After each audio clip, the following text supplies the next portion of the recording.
Hello दोस्तों, अब हम एक नया टॉपिक पढ़ने जा रहे हैं that is called mathematical logic. ये हमने ऑलरेडी फिज़िक्स में पढ़ लिया है जिसमें हमने ट्रुथ टेबल पढ़ी थी। बस मैं आपका इसका रिवीजन करा रही हूँ, तो जल्दी से हम इसका रिवीजन कर लेते हैं। ट्रुथ फंक्शन, सबसे पहले हम क्या समझने जा रहे हैं, what is truth function. So truth function क्या होता है? Every statement form has a unique truth value. हर एक स्टेटमेंट की एक यूनिक ट्रुथ वैल्यू होती है जिसको हम डिनोट करते हैं या तो कैपिटल टी, उसका मतलब क्या होता है 1। कैपिटल टी को हम 1 भी बोल सकते हैं, this is means T indicates true statement and F indicate false statement. F मतलब यहाँ पे क्या है, फॉल्स है, और एफ को हम 0 से भी इंडिकेट कर सकते हैं, 0 से भी शो कर सकते हैं। Therefore the truth value of the statement form is defined on the basis of the truth value of its component। जो फाइनल हमारा रिजल्ट आता है that depends upon the truth value of its component, कि उसके हम अंदर insert क्या कर रहे हैं, कंपोनेंट में डाल के रहे हैं, तभी तो फाइनल हमारी ट्रुथ वैल्यू आएगी। So this is called truth function. Now we will learn truth table. Truth table का मतलब क्या होता है? The meaning and the usages of the different connectives can be easily understood by the analysis of value of the component statements। such analysis is called truth table। हम क्या करते हैं, different connectives के मीनिंग समझते हैं और उनको connect करते हैं, और उसी कनेक्शन से जो टेबल ऑब्टेन होती है that is called truth table. The meaning and the usages of different connectives. कितने टाइप के कनेक्टिव्स पढ़ने हैं हमें? 5 कनेक्टिव्स पढ़ने हैं, अभी हम देखेंगे। The meaning and uses of the different connectives can be easily understood by the analysis of the value of the component sentences। such analysis is called truth value। so हमें ये क्या करना है, prepare the truth table for the logical statements। तो अब different पहले हम connectives के बारे में पढ़ लेते हैं, फिर हम क्या करेंगे, इन क्वेश्चंस को प्रैक्टिस करेंगे, ठीक है। सो पहला हमारा कनेक्टिव क्या है, नेगेशन। पहला साइन कनेक्टिव का कौन सा साइन है हमारा, नेगेशन। नेगेशन को हम इस सिंबल से शो करते हैं। इसका मतलब क्या करते हैं, हम बिल्कुल अपोजिट कर देते हैं। 0 का 1 हो जाएगा, 1 का 0 हो जाएगा, मतलब ट्रू का फॉल्स, फॉल्स का true. The second connective is conjunction. Conjunction को हम एंड भी बोलते हैं, ठीक है। तो दोनों सही होंगे, दोनों एक से होंगे, मतलब दोनों अगर 1 1 है तभी हमारा स्टेटमेंट ट्रू होगा। दोनों अगर 1 1 है तभी क्या आएगा, 1, मतलब true is equal to true, otherwise it will be false. तो ये हमारा एंड है। The third one is disjunction. Disjunction को हम वी से शो करते हैं और इसका मतलब क्या होता है, और। इसका मतलब होता है ये भी चलेगा या वो भी चलेगा, और। तो 0 0 है, फॉल्स फॉल्स, दोनों चीज़ें फॉल्स है, तो फाइनल रिजल्ट भी क्या होगा, फॉल्स। 0 1 क्या आ जाएगा, 1। दोनों में से एक तो सही है ना, 0 1 तो 1 आ जाएगा। 1 0 1 1 1 1, तो आपको डिसजंक्शन आ गया होगा समझ में। Now the next is implication. Implication में थोड़ा सा हमें याद रखना है। अब मैं आपको उसको याद करने का तरीका बताती हूँ। ये बहुत कंफ्यूजिंग हो जाता है अगर पेपर में आता है। तो हमें क्या याद रखना है, एक बेटा है और एक फादर है। बेटे ने बोला कि अगर मेरे टेस्ट में मार्क्स अच्छे आएंगे तो आप मुझे गिफ्ट दिलाना। तो पापा ने भी उसकी क्या कर दी, सहमति ले ली कि हाँ भाई तुम अच्छा परफॉर्म करोगे तो हम तुम्हें गिफ्ट देंगे।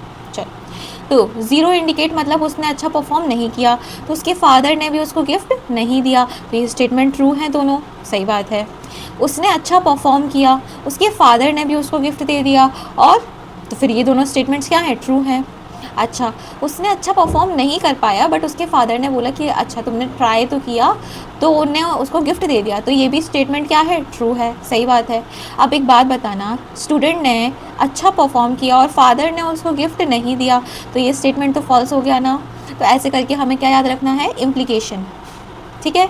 Now the next is double implication. Double implication का सिंबल ये है हमारा, डबल इम्प्लीकेशन का सिंबल ये है। दोनों चीज़ें एक सी हैं तो हमारा स्टेटमेंट ट्रू है, दोनों चीज़ें अपोजिट हैं तो हमारा स्टेटमेंट क्या है, फॉल्स। तो 0 0 क्या हो जाएगा, 1 1 1 क्या हो जाएगा, 1, रेस्ट अदर इज 0। तो आई होप आपको सारे नेगेशन समझ में आए होंगे, कनेक्टिव्स आए होंगे समझ में। सो हम ये कनेक्टिव पे बेस्ड इक्वेशन करते हैं। फर्स्ट ऑफ ऑल आपको समझना है कि जितने वेरिएबल होते हैं उसी से हमें डिसाइड करना होता है हमारे पास कितनी रोज़ होंगी। सपोज़ हमारे पास सिर्फ और सिर्फ एक वेरिएबल है दैट इज़ पी, तो नंबर ऑफ़ रोज़ कितनी होंगी, 2 की पावर 1। अगर हमारे पास 2 वेरिएबल है पी एंड क्यू, तो नंबर ऑफ़ रोज़ क्या होंगी, 2 रेज़ टू दी पावर 2। अगर हमारे पास 3 रोज़ हैं पी क्यू एंड आर, तो हमारे पास नंबर ऑफ़ रोज़ कितनी हो जाएंगी, 2 की power 3, that is going to be 8। यहाँ पे 4, यहाँ पे क्या आ जाएगा हमारा 2। मतलब जितने वेरिएबल होंगे उतने रोज़ क्या हो जाएंगे, इंक्रीज ऑन हो जाएंगे। अब चलो हम पहले 2 वेरिएबल का एक सॉल्व कर, मैं आपको एक 2 वेरिएबल का सॉल्व करके बताती हूँ, फिर एक 3 वेरिएबल का सॉल्व करके बताऊँगी। बाकी आपको क्या करना है, प्रैक्टिस करना है खुद से। ओके, सो स्टार्ट करें हम। ठीक है, तो फर्स्ट वाला ही कर लेते हैं। फर्स्ट में हमारे 2 वेरिएबल हैं। क्वेश्चन क्या है, पी क्यू। 2 वेरिएबल कौन कौन से हैं, पी और क्यू। तो हम सबसे पहले ट्रुथ टेबल बनाते कैसे हैं, ये देखो। पी के नीचे क्या करूँ, 0 0 1 1। हमें पता है कितने रोज़ होंगे, 4 रोज़ होंगे, तो 0 0 1 1 0 1 0 1। अब क्या आएगा यहाँ पे, पी इम्प्लाइज क्यू। कौन सा, वो फादर और सन वाला। मार्क्स नहीं आए, फादर ने गिफ्ट नहीं दिया, ट्रू स्टेटमेंट है। मार्क्स नहीं आए, फादर ने गिफ्ट दे दिया क्योंकि उसने मेहनत की थी, ये ट्रू स्टेटमेंट है। मार्क्स आ गए बट फादर ने गिफ्ट नहीं दिया, ये तो गलत बात हो गई, फॉल्स स्टेटमेंट है। मार्क्स आ गए, गिफ्ट भी मिल गया, ट्रू स्टेटमेंट। तो हमने सबसे पहले क्या लगाया, पी इम्प्लाइज क्यू। अब क्या है साथ में, नेगेशन क्यू। तो क्यू का नेगेशन मतलब उल्टा करके लिख दो, 0 का 1 हो जाएगा, 1 का 0, 0 का 1, और ये ख़त्म। फिर दोनों को कनेक्ट करना है किससे, कंजंक्शन से। सो इसको मान लेते हैं हम, तो एज इट इज़ लिख लेते हैं हम। इसके बीच में हमें कौन सा सिंबल लगाना है, इसके बीच में हमें लगाना है कंजंक्शन का सिंबल। कंजंक्शन मतलब एंड। तो इन दोनों को एंड से सॉल्व करेंगे तो 1 1 का 1, 0 1 का 0, 0 and 0। So this is the truth table, this is the truth table for the first question. तो आई होप आपको ये समझ में आई होगी। ये ट्रुथ टेबल बहुत आसान थी बनानी, क्लियर है। अब हम थोड़ा सा अच्छा क्वेश्चन करते हैं, तो क्वेश्चन नंबर 5 ले लें। Okay, so we are going to do question number 5। Okay, 5th में क्या है हमारे पास, P implies Q, conjunction R, disjunction negation P, conjunction Q। इसकी हमें क्या बनानी है, ट्रुथ टेबल। तो 3 वेरिएबल है, तो हम सबसे पहले तीनों वेरिएबल लिख लेते हैं। P Q R क्या है, P Q R। अब देखना ध्यान से, 3 वेरिएबल है तो कितने रोज़ होंगे, 2 की पावर 3 दैट इज़ 8। तो क्या करेंगे, 0 पहले 4 बार 0, फिर 4 बार 1, 2 0 2 1, 2 0 2 1, 1 0 1 1, 1 0 1 1, 0 1 0 1 बना लिया। अब क्या करना है, P implies Q, P implies Q, P implies Q। इन दोनों को देखना है, P इम्प्लाइज Q। 1 आएगा, 0 0 1। मार्क्स नहीं आए तब भी गिफ्ट भी नहीं मिला, 1 1। मार्क्स नहीं आए बट गिफ्ट मिल गया, 1 1, 0 0 1 1 आया। P implies Q।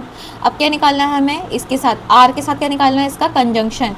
सो P implies Q conjunction R मतलब एंड। 0 1 0, 1 1 1, 0 1 0 0 0 1। ठीक है, अब क्या निकालेंगे, नेगेशन P। नेगेशन P हमारा क्या हो जाएगा, उल्टा।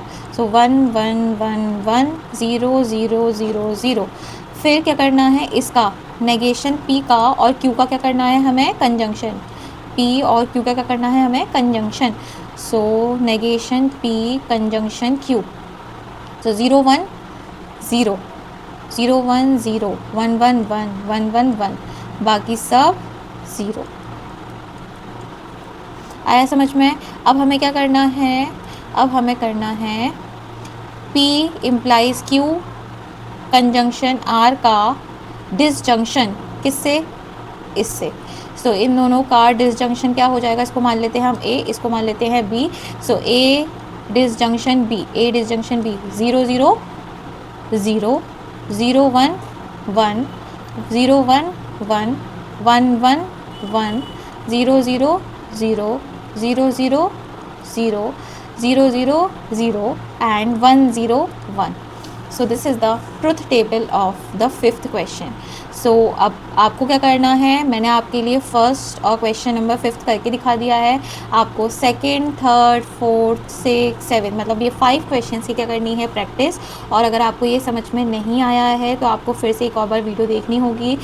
आपके पास 5 कनेक्टिव्स हैं, negation, conjunction, disjunction, implication, double implication. ठीक है, तो ये सारे कंजंक्शन पहले आप अच्छे से समझो, अंडरस्टैंड करो, फिर आप क्या करो, लॉजिकल स्टेटमेंट की ट्रुथ वैल्यू निकालने की प्रैक्टिस करो। सो मैंने आपको 2 क्वेश्चन करके बता दिए हैं, ये आपको समझ में आ गए होंगे। बाकी क्वेश्चंस आपको क्या करना है, प्रैक्टिस करना है। सो आई थिंक ये ट्रुथ टेबल बनाना बहुत आसान था और ये हमने अच्छे से समझ लिया है। अगर आपको ऐसी ही वीडियोस मेरी पसंद आ रही हैं so please do like share and subscribe. मिलते हैं नेक्स्ट पार्ट में। अगर आपको और कुछ भी पढ़ना है सो प्लीज़ कमेंट करो।